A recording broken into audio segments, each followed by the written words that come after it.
I don't know why you guys have them losing to the Ravens. I don't even think. I think that this is an easy pick for me. I got the Chiefs.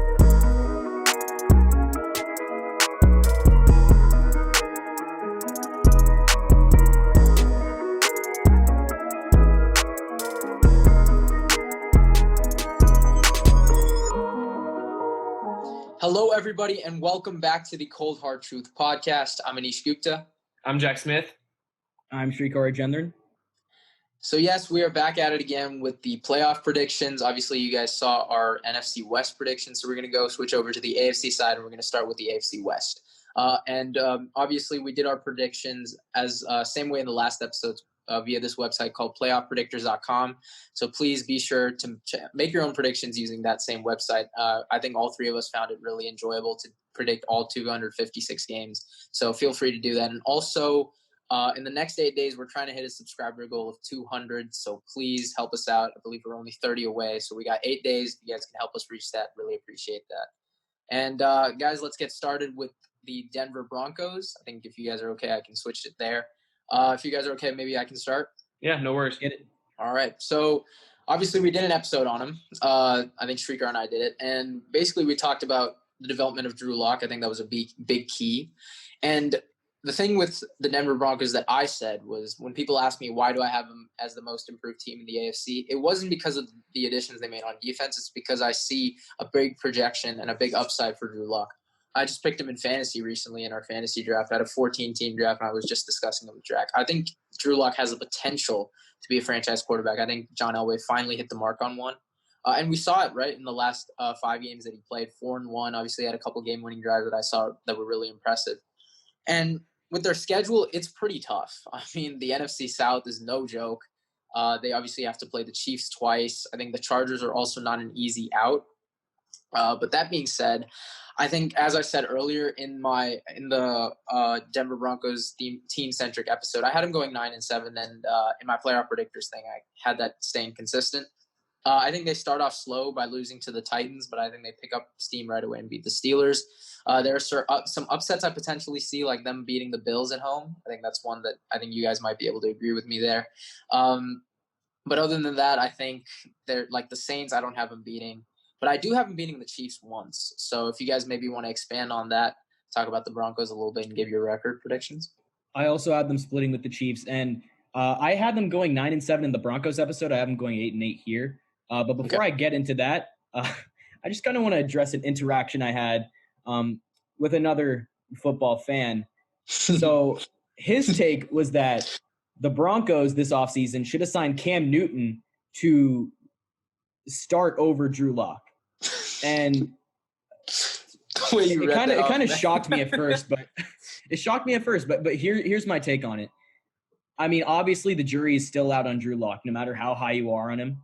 But come on, the jury's also out on Cam Newton too, because returning from an injury to play at a high level or something that Bill Belichick expects it's not a guarantee. So why would you risk hurting Drew Lock's confidence by bringing in Newton? And what if Newton goes down early and you got to go back to Lock? And now, because I'm not wishing injury on anyone, by the way, if Newton goes down early in that case and you go back to Lock, you're left with a player you told you're not capable of starting. And that can do so much for a quarterback. So if Lock has the potential to be very good, you got to support him. Like, there are no more excuses for this offense with how much they did to surround Drew Lock with weapons and to make sure he's in the best situation possible. Because even if you believe that Lock's NFL success is in jeopardy, it's proven every few years that a team with, a game manager or a serviceable quarterback can make a deep playoff run. And that team usually has great defense, which the Broncos have, and strong offensive support for their quarterback to win a lot of games. Broncos have both of those. And based on everything that happened this offseason, the Broncos have exactly this type of team. I mean, their supporting cast, I think it definitely fits the bill for what I explained before with that game manager quarterback leading this team to victory. So if Locke is great or does what the bare minimum is, a game manager, I think Denver will challenge for the playoffs. I actually have them making the playoffs as a 7 seed. But as I say all of that, and I said before, I have them splitting with the Chiefs, they are still staring up at Kansas City. The Broncos have all the right pieces. I don't think Locke is a bust, but I feel like something is still missing for me to say that they're at the level of the Chiefs of the conference, the Ravens. They're just not there yet. So I think Locke definitely takes some steps forward this season, but there's just so many unknowns in 2020, and there are still unknowns on the Denver Broncos. Like, don't get me wrong. So I say the Broncos, they should. I'll say that again. They should challenge for a wild card spot. We have an extra one now, so I'd say Denver at 8-8, or even 9-7, 10-6 maybe.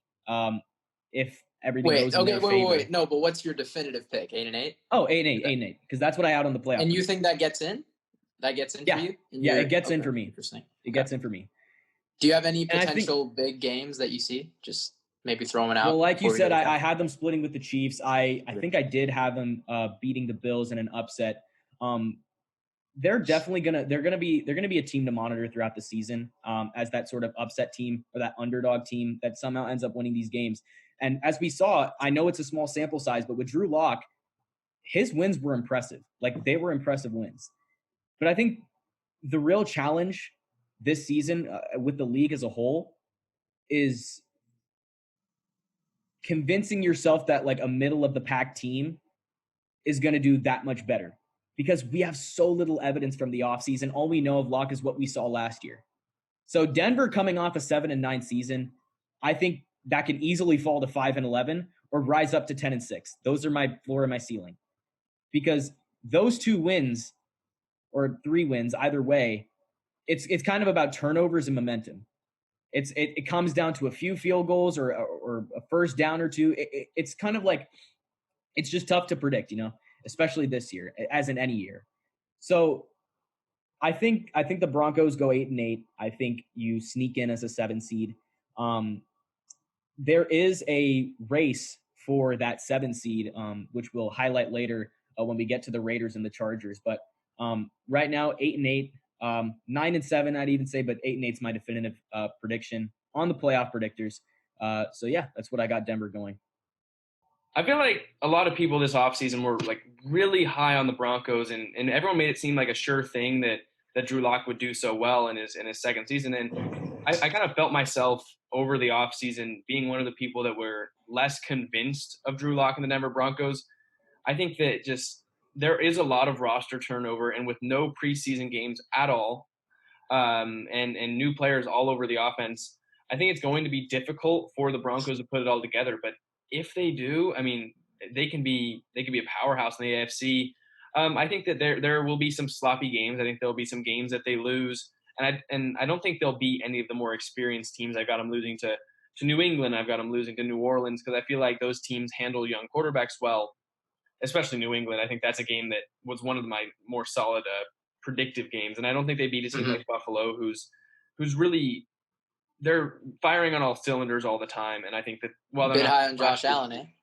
No, I'm high on their defense and their coaching, but okay. But I think that the Broncos, if they put it all together, can be very good. But I think that their games they put it all together, and their games that they don't. I have them going 8-8, and for me, that is good enough to make the playoffs. I won't tell you what seed yet, but I think that this is kind of a tune-up year, because I mean their first 4 games. That's starting off with Tennessee, Pittsburgh, Tampa Bay. Our first 3 games. I mean, that's a hard start to be here, and with no preseason, that's the first. I got them 1-2 in that, yeah. I got them going 0-3, and then picking it up later in the year. But with no preseason, this is the first football they're playing all year against those 3 playoff caliber teams. So I think it'll be difficult, but I think that in their certain games they put it all together, and I think that it evens out towards the end of the year. They're going 8-8, and I think next year you look for this team to jump even higher. I agree. I think you guys made great points on it. I think all I'm saying is I think they were a good 7-9 last year. I think they can improve. I think I had 9-7. Jack and Shrieker at 8-8. I think all 3 of us said that was worthy of a playoff spot. Yep. We won't give our seedings right now, but if you guys want to switch it up to the Chiefs, maybe Jack, I'll let you start on them. Yeah, I'll start with the Chiefs. I mean, what is there really to talk about? We know exactly what we are going to get from the Chiefs. We thought there'd be a lot. We thought there'd be a little bit of stuff going on with the Chiefs, obviously, with their cap situation. We thought maybe players coming into contract. Funny, interesting. Cap situation, huh?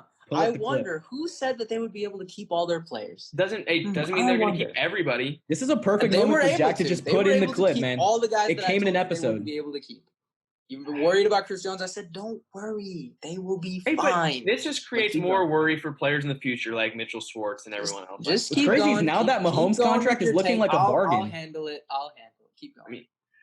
I think that the Chiefs, obviously they brought back everybody and they extended people that most people, unlike Anish, sorry, I'll put that out there, didn't think they'd be able to extend. But the team it's I think a top 3 roster in the NFL. Everyone would agree with that. They didn't get very much worse. I think they got better through the draft, adding Offensive Rookie of the Year candidate and Clyde Edwards-Helaire. So this should be the best offense in the NFL, especially passing-wise. And I think this defense got better over the course of the year. I've got them going 13-3. I think there's only a couple games they slip up to good teams. I have them losing to Baltimore still. I think they lose to New Orleans. And then, like I said before, I think that they drop one game to the Broncos when the Broncos put it together. But the Chiefs team is insane. I think they're always going to be pushing for the first seed for the next 5-7 years. Every time Mahomes is there, they're going to have that possibility. So there's really no doubt in my mind the Chiefs will be amazing, and I think that should be what everyone kind of thinking going into this year. Yep, I had the Chiefs going 12-4, one less win than you, Jack. But you hit it right on the nail. Their whole core is back. The way they structured Mahomes' contract, I mean, Anish was spot on with that. I think this team it's just a lock for me for a playoff spot. I mean, you shouldn't even question it. I'd say they're a top 3 roster in football. I do have them losing to Baltimore, I believe, in week 3. I have them losing to the Saints, and I think they slip up against the Bills too. And then I have them splitting with the Broncos as well. So that's 12-4. But overall, I think – oh, sorry. No, I had them beating the Bills, and I had them splitting against the Chargers and the Broncos. Because I'm going 4-2 in the division. But I think the Chiefs – it's super self-explanatory. I mean, their whole roster is basically returning. There's no major changes. The only real unknown on that offense is Clyde Edwards-Helaire, and I think he's going to be a beast in Andy Reid's system. I mean, we've seen how he's utilized running backs like LaShawn McCoy before in Philly. I mean, I think I have nothing much to say. I mean, I just think the Chiefs are going to be that team in the AFC, only second behind another. But, 12-4 for the Kansas City Chiefs. I'm just baffled. I mean, I was telling you, Jack, Chris Jones comes up literally a week after we record the episode. I'm like, who said that they would be able to do it? But okay, back to the Chiefs. I don't know why you guys have them losing to the Ravens. I think this is an easy pick for me. I got the Chiefs. I think Lamar has been able to do really well in his career. He's got 3 losses in the regular season. 2 of them were to Kansas City. I think Mahomes has his number. So I basically have them going 13-2. And I have them dropping the Week 17 game because I don't even think they need to play their starters. So I basically have them going 13-2, but I think they drop Week 17, so 13-3. But this Chiefs team, man, as long as you have Patrick Mahomes, it's not even a doubt in my mind. I mean, I would have to be jinxing them right now for them to not make the playoffs. I mean, it's like Mahomes is amazing. I still remember when Jack picked him in the to win the Super Bowl. I think it was before the even playoffs started. Kudos to him for that. Obviously, you did kind of slander it with the picks later with Chris Jones, but that's okay. I mean, I've said it before. I wasn't the biggest Mahomes fan prior to a Super Bowl win because I said I cannot name you the face of the NFL until you have that, and he showed it. So now that he's the face of the NFL, there is really nothing I can say or critique this team about. I think their defense gets a lot better. Obviously, they have some issues with their secondary. I think Kendall Fuller will be an underrated loss. But that's why I think the Broncos can beat him with Cortland Sutton. I think he's gonna have a field day. Against that Chiefs. Against that Chiefs secondary. So I think the Chiefs will go 13-2, 13-3, basically. I don't think they lose to the Saints either. I think they win that. I really have this team rolling. I mean, the only losses I have are the Bills and the Broncos. I think the Bills can beat them, upset them. That's pretty much it. I think this team is stacked easily in that tier 1. So I think we should just move on and leave it at that. I think I want to talk about that Chiefs-Saints game. That game I cannot wait to watch. That has got to be, think, my most anticipated game on the entire That was the Super Bowl 53 that everyone wanted to see. Yeah. Yep. I mean, I just cannot wait to watch that game. I think that both teams are just that's going to be an amazing game. like Chiefs Rams a couple years ago. I think this might be a better game than that one. You think it's going to be that high scoring? 3 weeks I until don't the know. season starts, I honestly fellas. think that I don't it even might be think it'll lower be like scoring, that. but a better game. Yeah, I can see that too. But again, I mean, you guys got the Saints. I got the Chiefs in that one. Yeah, I mean, if you're doubting the Chiefs, like I don't know what's wrong with you at the moment because yeah. Right? Wait. You're doubting the Chiefs. Hold on. no. I'm not doubting the Chiefs on the debate. field. I'm saying for their future, I don't know what's going to happen with the cap situation, but if you have this team going anything under 10 wins, 11 wins, like that's absurd. No, anything under 12, man. Like, I mean, who could they? I mean, I get their schedules kind of hard. Barring injury, obviously. Yeah, but of course, yeah. I feel like this team could still win 10 games with someone else at quarterback too. Like that's how good this roster is. 9 or 10. Again, 9 or 10. It's my homeboy. That's pretty bold. Like, see, Alex Smith makes them a 9-7, 10-win team. My homeboy makes them a 13-win team. No, that's what I'm saying. But that's a big like difference. You put an average quarterback in there, I feel like they can win 9-10 games. That's how good this roster is. And then you add the best player the best quarterback in the NFL. No, the best player. Best player. Best player in the NFL. Yes. Best player in the NFL to the roster. It's a 13 per seed caliber team every year. Yes. Okay. I can't believe as long as you said best player, I'm okay with that. Okay. You guys want to move on now? Yeah, let's move on. Let's get it. Not a whole lot to talk about with the Chiefs. All right. So I think the next team on our list is the Las Vegas Raiders. Yep. And I think, Shrikar, you want to start this one off now? Yeah, why don't you start us off on this one, Shrikar? Because why don't you tell us? Yeah. So I have the Raiders going 8-8. I think I have them beating the Panthers, the Falcons, the Dolphins. I have them sweeping the Chargers. I have them splitting the Broncos, I believe. I think they lose week 17 and they win their earlier matchup. Who else am I missing? Jets. Jets. I have them beating the Jets. I have them beating the Patriots in week 3. And the reason for that is you guys were surprised. Cam Newton in these early weeks is not a safe bet at all. Even if it's at Gillette, there's no home field advantage. I'm sorry. But, I mean, Cam Newton coming back from that injury, it's like the early weeks in the system. That's not a safe bet, in my opinion. So I'd take the Raiders in that one. And I'm missing one more. What am I missing? I think Dolphins. I think you missed it. Dolphins. Oh, okay, Dolphins. Dolphins 8-8. Yep, week 16. So 8-8 for this team. I mean, going 8-8 in what is, I'd say, one of the tougher divisions in the NFL. I think that has to be considered a win for the Raiders. I know you guys have them going worse, but that does put their postseason hopes in the air. They are going to be competing with the Denver Broncos for a playoff spot, but it's going to come down to that week 17 game, which I have them losing in Denver. Regardless, as I said, it's just another step forward for the Raiders, which is really all that you can ask for in this rebuild that they're going through with Gruden and Mayock. So, 8-8. Jack, you want to go next? Why don't you get some? I want to finish off on this one. Okay. All right. So, I mean, it's like, oh boy. I mean, here's the thing with the Raiders 7-9. I think you can look at it as a good one. You can look at it as a bad one. There's so many ways to look at it. I think they have a lot of players and they have a lot of pieces, like I said. And I think Jack quoted me on this too. I think they are a quarterback away from being a playoff team, playoff contender. I just don't trust Derek Carr yet. And I don't think he's a franchise quarterback. And again, the AFC West as a whole, their schedule is so hard. I mean, NFC South, and then think about the Raiders. They have to play the Chiefs twice, the Broncos twice, and I think the Chargers aren't an easy out either. Well, and they get the Saints and the Bills like the rest of the division. I mean, again, that's I think they also I think they play the AFC East too. So I think but the Bills is the only team that I think I'm scared of there. And Shrikar, to touch on your Patriots pick, sure, you can say Cam is an if there, but again, you're ignoring travel miles. So they have to travel across the entire country, and keep in mind they're a bit sluggish without preseason and OTAs. So traveling across the country to play a Gillette team, there's no home court advantage, but the travel miles does play a factor. So keep that in mind as well. We also got to recognize the opt-outs for the Patriots as well. There's factors that go both ways. But it's still true. But who am I going to put my money on? Bill Belichick or John Gruden? I'm putting it on Belichick 100% of the time. So I mean, we can go both ways, but I think it's an easy one. It was an easy pick for me there. I think the Patriots win it. But there was so I'll give my record to start off. I initially had them 4-12, but I think Shrikar pushed me a little bit to go 5-11. I think 5-11, and again, it's a good 5-11. I think Raiders fans, I know a couple of them are going to be watching this. Look, I think it's a good 5-11, especially in a season where there's just a lot of question. I think this should be the last year of Derek Carr playing for the Las Vegas Raiders. Mariota time? Again, I think they've got to start looking at someone else. Yeah, I think Justin Fields would be Very, Well, very that good spot, for this maybe. team.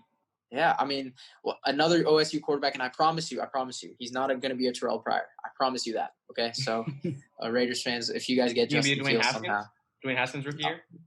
No, he will be Justin Fields rookie year, which will reset the OSU quarterback slander that I've been hearing for the last 5 years. But I think they do have a couple upsets in them. I think they beat the Bucks off a bye. I think Jack and I agreed on that one, and I think they beat the Broncos at home. I think those are a couple upsets I see, but I do see them losing some games that it's like, they could have won it, right? Like I think the Falcons beat them. As much as it pains me to say this, I even think the Jets beat them at home again. But I think they're a good 5-11. I think this just shows that they're on the upswing, even though it is a down year. Again, 2020 just got a lot of questions, and I just don't see them bringing that same consistency with a harder schedule. The pieces are there. I mean, the pieces are there for this team. Just because me and Anish have some poor predictions does not mean we're high on this. We're not high on this team. It's just I don't, like we mentioned in our last Raiders episode, which we'll put right up here for you guys to watch. They don't really have a quarterback that I trust at all. I don't have Derek Carr winning anything more than really. I have him going 4-12. I really wanted to give him Carolina week 1. I think they're definitely a better team than Carolina. I think Carolina's bottom 3 team in the league. I don't think the Raiders. I just think they don't match up well. No, but really I think don't. they still will. I think they still win. But I mean, I can see why you would pick I give Panthers. them a win. I think Panthers. Yeah, I give them a win.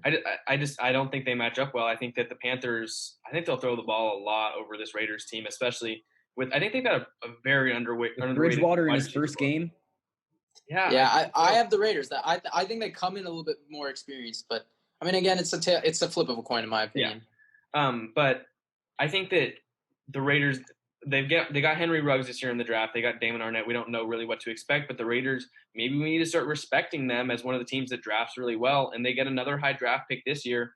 The pieces are in place. They just need a quarterback, in my opinion, and I don't think they have. They don't think they have one in the building. One of the two that they have that were previously thought franchise quarterbacks for whatever team, but I think that this team is a quarterback away. And they don't have it this year, so I've got them going 4-12. I think that I wish I could give them more wins, but like we said, the schedule is brutal, and I think that some teams match up better against them than you may think. So I've got them going 4-12, but I think that this is a team that you should watch out for going forward. This division is going to be ridiculous. Yeah, the next couple. I think it's a very underrated division. Bright. I mean, I can only name you maybe 2 or 3 that are better than the AFC West. I think the NFC West, obviously, NFC West, NFC NFC South. And NFC South. NFC South, AFC North, and NFC West. I think those are the only 3.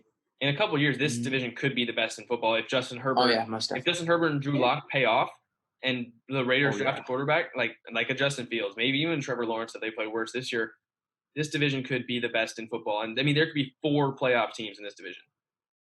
Most definitely. That's insane. I think you guys want to move on. Maybe 4 playoff caliber teams. Yeah. Yeah, we're talking about Justin Herbert. Let's move on to the Chargers. Yeah. Yep. Shrikar, you want to start us off on this one? So I have the Chargers going 7-9. Obviously it kind of hinges on that offense because their defense is very much elite. But with Justin Herbert at the helm, I don't know what to think, to be quite honest with you. So I had them being kind of that like middle of the road team. Unfortunately, Chargers fans, you are in the cellar of the AFC West, but that's nothing to be ashamed of because this division has competitors. We just said. So, I mean, I don't think they're ready to, obviously they're not ready to challenge Kansas City, or contend in the playoffs in the AFC, but they're not one of the worst teams in football. I feel like people underestimate the Chargers a bit too much, and we have an episode on it where you can go check it out on our page. But I mean, you start out with Tyrod Taylor, and I'm assuming Justin Herbert's going to come in at some point. So it's just the offense the offense has so many question marks, but that defense is elite. And when healthy, that defense will challenge even the very best offenses on its schedule. I have them splitting with the Chiefs, and I have them winning in week 17, but I mean, assuming they're resting starters, but still, I mean, I think they got a lot of playmakers on that defense. You draft Kenneth Murray now. I think they're going to keep the Chargers in a lot of games that not many people really expect them to be. But yeah, just kind of overall 7-9. And the difference between a good season and a bad season for LA just hinges on that offense to take advantage of the opportunities gifted to them by the defense. So that's my take on the Chargers. Yeah, I'll go second on this one if you want to finish it off, Anish. I think that I hate to talk about it. I did have the Chargers in the Super Bowl last year after they. Oh my God. Trust me. I want Falcons Chargers, was that what it was? Falcons Chargers. I made up for it with the Man. Chiefs prediction before the playoffs. I'll even it out there. But the Chargers 2 years ago, they were really good, and they competed when they had good Phillip Rivers. They competed with the Chiefs, and obviously last year Phillip Rivers kind of fell off, and we've seen what this team is without a good quarterback. If Justin Herbert can be that good quarterback, I think this team will be great again. I think that their defense is I think it's a top 5 unit, but could push to be a top 3 unit. On paper. On paper, that's true. Yep. But we've seen them play well too. And so I think it all hinges on, can Austin Eckler run the ball between the tackles consistently for the whole year as a number 1 back?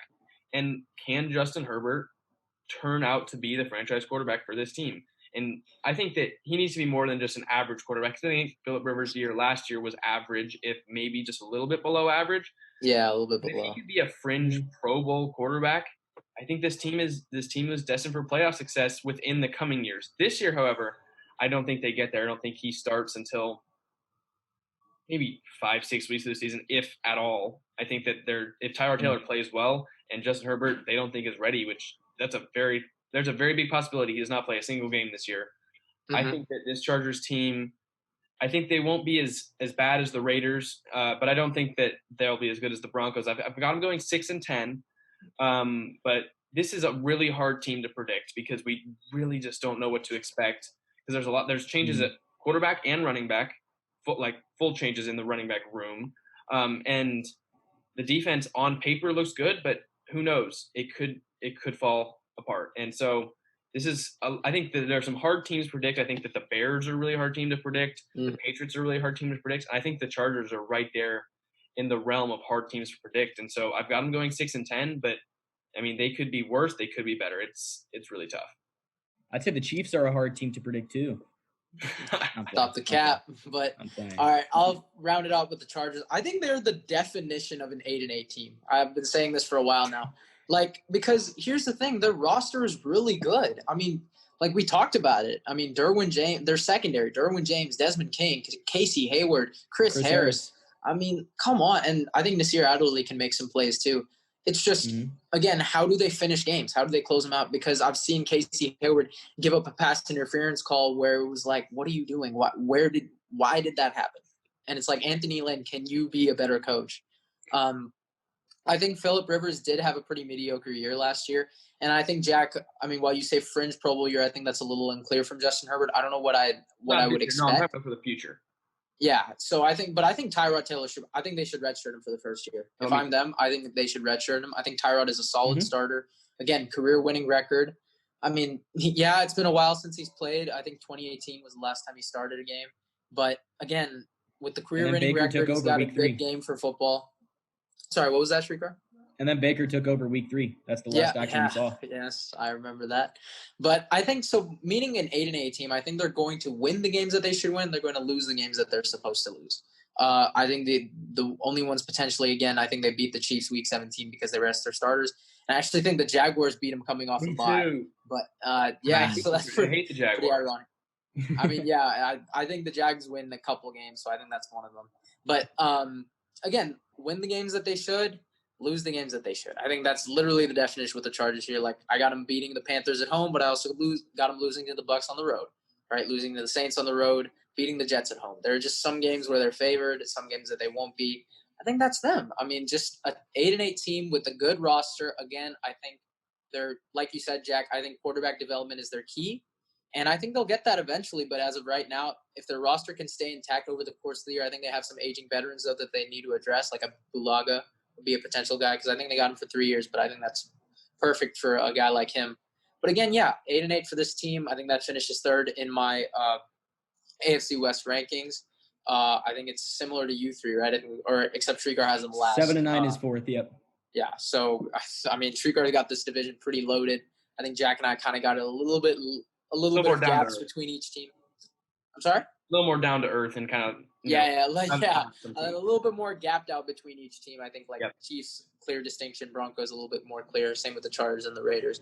But to kind of wrap this episode up, obviously you can check our AFC West rankings throughout the episode. You can check our NFC West rankings that we previously did. And we'll be posting more episodes. Obviously, we all have school, so trying to get as much content out there as possible. But we're going to get more playoff predictions coming your way. And be sure to use the website, playoffpredictors.com. That's where we did it. And please help us get to our 200 subscriber goal by the end of the month. I'd really appreciate that. And I'm sure Jack and Shrikar would too. Be sure to check out all our socials down below in the links. Obviously, our Instagram, Spotify, Apple Podcasts. Thanks for watching, and we'll see you next time. Love you guys. See ya.